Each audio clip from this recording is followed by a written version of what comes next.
Degree అందరూ ఇస్తారు, career కి క్లారిటీ ఇచ్చేది మాత్రం కాన్ఫిడో. బెస్ట్ యూనివర్సిటీ సీట్ తో పాటు సెటిల్ అయ్యే స్కిల్ కూడా గ్యారంటీ. యాక్చువల్గా మీరు చెప్తుంటే నాకు అంటే యాక్చువల్గా తర్వాత అనుకున్నాను, కరెక్ట్గా ప్లేస్ అవుతుంది కాబట్టి ఇప్పుడే చెప్పేస్తున్నాను. మీ గురించి తెలుసుకునేటప్పుడు తెలిసింది ఏంటంటే పర్సన్స్ని డిఫరెంట్ సిచ్యువేషన్స్లో హ్యాండిల్ చేయడం. అండ్ ఇంకోటి నెక్స్ట్ స్టార్స్ ఎవరు, స్టార్స్ మీన్స్ ఎవరిలో క్యాలిబర్ ఉంది, ఎవరిలో కమిట్మెంట్ ఉంది, ఎవరు ఒక రేంజ్కి వెళ్ళబోతున్నారు. సో ఇలాంటి విషయాలన్నీ ముందే పసిగట్టడం మీకు వెన్నతో పెట్టిన విద్య. అంటే మీ ఫోకస్ ఒక వ్యక్తి మీద పెడితే అతను ఖచ్చితంగా సక్సెస్ అవుతాడు. అనీష్ మార్క్ వేసాడు అంటే ఇంక తిరుగుండదు. ఇది ఒకటి నేను తెలుసుకున్నాను. మీరు అబ్జర్వ్ చేస్తే మీ చుట్టూ ఇప్పుడున్న స్టార్స్ అందరూ వాళ్ళంతా జీరో ఉన్నప్పటి నుంచి మీ చుట్టూ పెరిగిన వాళ్ళే. రైట్. సో ఇది ఒక స్పెషల్ స్కిల్ అనుకోవచ్చా?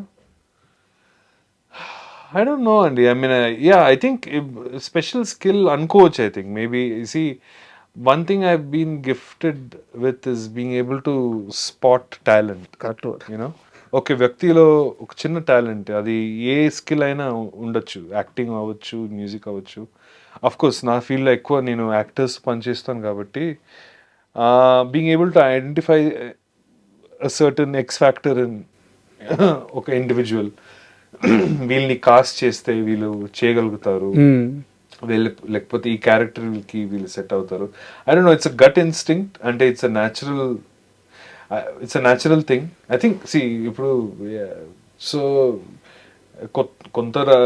కొంతవరకు కరెక్టే మీరు చెప్పింది. It's a fact that I think I have an eye to spot talent.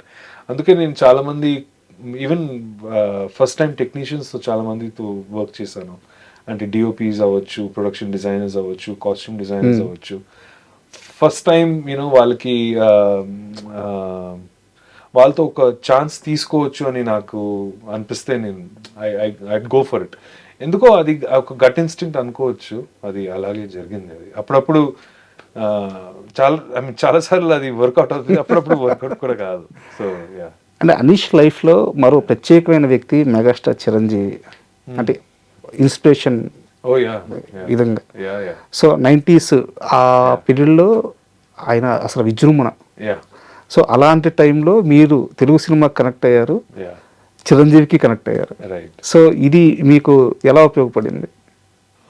ఉపయోగపడడం, C megastar గారు అయితే మనం చిన్నప్పటి నుంచి చూస్తూ వచ్చాం కదండి. సి ఫర్ సంబడి లైక్ మీ కదా, ఒక హైలైట్ రీల్స్లో చూస్తే ఫస్ట్ టైం అయితే ఆయన్ని బ్రేక్ డాన్స్ చూడడం అనేది వాజ్ ద మెయిన్ అట్రాక్షన్. చిత్రలేఖి ప్రోగ్రాంలో ఎవరైనా కొత్తగా డాన్స్ చేస్తున్నారంటే, కొత్తగా సాంగ్ సీక్వెన్సెస్ ఏదైనా ఉన్నాయంటే చిరంజీవి గారి సినిమాలే ఉండేవి అనమాట. అప్పట్లో break dance in the 80s was a new thing. అప్పుడు ఆయన థ్రిల్లర్ సినిమా మైకిల్ జాక్సన్ది, అవును, అంటే అవన్నీ నెక్స్ట్ లెవెల్ మనకు అనిపించేది అనమాట. ఆయన చూసి బ్రేక్ డాన్స్ మీద ఒక చిన్న కసి రావడము, బ్రేక్ డాన్స్ క్లాసెస్కి వెళ్ళడము. Because he immediately he looked like a different kind of a dynamic hero. He was doing things which were very different అప్పటి వరకు.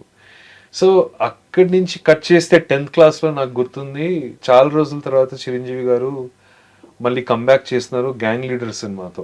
ఒక గ్యాప్ ఉండేది అనమాట. అప్పుడు గ్యాంగ్ లీడర్ సినిమా చాలా రోజుల తర్వాత రిలీజ్ అవుతుంది. నాకు ఇప్పుడు కూడా గుర్తుంది, కారిడోర్లో తెలుగు ఫిల్మ్ మ్యాగజైన్స్ ఎలా ఎవరు తీసుకొచ్చారో నాకు తెలియదు, కానీ అప్పుడు first look of gang leader వచ్చింది అనమాట. ఒక క్రేజీ ఎక్సైట్మెంట్ ఉండే మన మధ్యలో, ఫ్రెండ్స్ మధ్యలో. ఇంకా అంటే హమ్ని ఘరానా మొగుడు సినిమా ఆరాధన theatre first day first show వెళ్ళి పోలీస్ అంతా బెటాలియన్ అంతా ఉందన్నమాట. అంటే క్రేజీగా ఉండేది అనమాట క్రౌడ్ ఫస్ట్ డే ఫస్ట్ షోకి. బాగా తన్నులు కూడా ఆ టికెట్ కోసం. So that I mean these are the memories attached with megastar Chiranjeevi కదా. They are so much of a part of your, అంటే ఒక స్టార్ ఎలా ఉంటారు, ఆయన ప్రెజెన్స్, ఆయన డాన్స్, ఆయన action. So yeah, I mean these are, it is not just one incident. అంటే మన 80s నుంచి 90s నుంచి ఇంకా ఇప్పటి వరకు he's always been a big journey కదా of life. సార్ నా దగ్గర ఆనంద్ సినిమాకి సంబంధించి చాలా ఎక్కువ ప్రశ్నలు ఉన్నాయి. అయితే నాకు ఒక్క క్లారిటీ ఇవ్వండి, ఆనంద్ సినిమాలో అనీష్ రోల్స్ ఏంటి? ఆనంద్ సినిమాతో మీరు ఎలా ట్రావెల్ అయ్యారో అది చెప్తే నేను దానికి సంబంధించిన క్వశ్చన్స్ అడుగుతాను. అంటే ప్రొడక్షన్లో ఉన్నారు, ఆ, శేఖర్ కమ్ల గారికి మీరు ఒక నీడలాగా అని చెప్పి ఆయనే చెప్పాడు ఇంటర్వ్యూ ముందు. సో నాకు సరైన ఇన్ఫర్మేషన్ దొరకలేదు ఆనంద్ సినిమాకి సంబంధించి, ఎందుకంటే మీరు చాలా రోల్స్ ప్లే చేశారు ఆ సినిమా బ్యాక్గ్రౌండ్లో అని చెప్పేసి. సో ఆ సినిమాతో మీ ట్రావెలింగ్ ఏంటి? ఓ సో దట్స్ వెల్, అది ఆ సినిమా గురించి మాట్లాడాలంటే గంటలు గంటలు అవుతుందండి. It's like you don't know way to start and end with it నా. But I remember, I mean సినిమాకు ఉన్న ఛాలెంజ్ ఏముంది ఏంటంటే ఇట్ వాజ్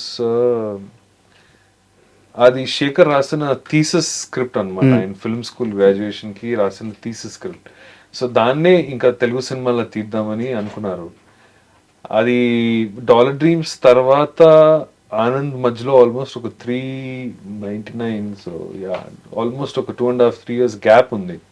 ఆ గ్యాప్ లో ఏంటంటే ఇంకొక డాలర్ డ్రీమ్స్ కి నేషనల్ అవార్డ్ వచ్చింది, Indira Gandhi gold medal for best debut film అంతా వచ్చింది. కానీ నెక్స్ట్ కమర్షియల్ గా ఒక తెలుగు ఇంకొక పెద్ద బడ్జెట్ తో ఒక స్టోరీ తీయాలంటే తెలుగు సినిమాలో that was still like a challenging proposition. ఇంకా అంటే అంత ఈజీగా ప్రొడ్యూసర్స్ రావడం.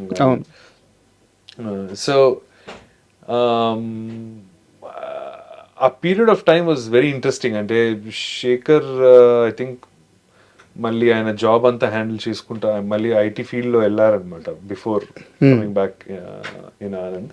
నేను బాంబేకి వెళ్ళిపోయాను. అక్కడ డైరెక్టర్ గా బ్రేక్అవుట్ అవుదాం అని స్క్రిప్ట్ ఏదో రాసి అవన్నీ ఆ ట్రావెల్ ఆ జర్నీ అంతా ఉండే అనమాట. మళ్ళీ ఆ కాన్ఫ్లుయెన్స్ 2001-2002లో అయ్యేటప్పుడు అంటే ఇలా ఎన్ఎఫ్డిసి నుంచి ఒక గ్రాంట్ రావడము, వాళ్ళు కొంతవరకు కో ప్రొడ్యూసర్ గా ఇన్వాల్వ్ అవ్వడము, దాంతో ఒక జంపింగ్ పాయింట్, సరే ఈ ప్రాజెక్ట్ మనం మళ్ళీ స్టార్ట్ చేయొచ్చు అని ఇన్స్పిరేషన్ వచ్చింది. అంటే నాకు ఇంకా శేఖర్ కొన్ని కామనాలిటీ ఏంటంటే మేము సెకండ్రాబాద్ లో పుట్టి పెరిగాము.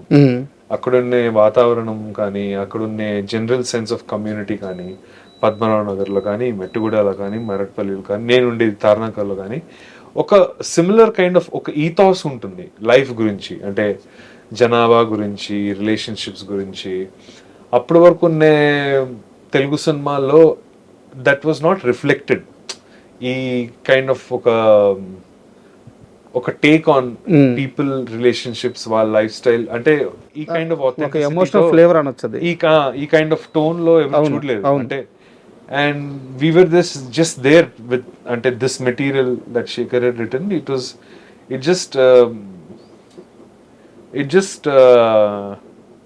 transformed into something beautiful. అంటే అంత ఆబ్జెక్టివిటీ మనం చేసేటప్పుడు ఉండదు కదా, ఓన్లీ ఒక సెన్స్ ఆఫ్ కాన్ఫిడెన్స్. మనం చేసింది ఏదో చాలా కొత్తగా ఉంటుంది. ఆ tone, feel, what ever it might be. అంటే ఎర్లీ మార్నింగ్ సెకండ్రాబాద్లో కానీ, ఈవినింగ్స్ కానీ, మన చుట్టుపక్కల ఉన్న నేబర్హుడ్లో, చిన్న గల్లీల్లో ఆ లైఫ్ ఎలా ఉంటుందో, యూనో, ఇవన్నీ క్యాప్చర్ చేయొచ్చు, దీన్ని ప్రజెంట్ చేయొచ్చు అని ఒక సెన్స్ ఆఫ్ కాన్ఫిడెన్స్ మాత్రం ఉండేదన్నమాట.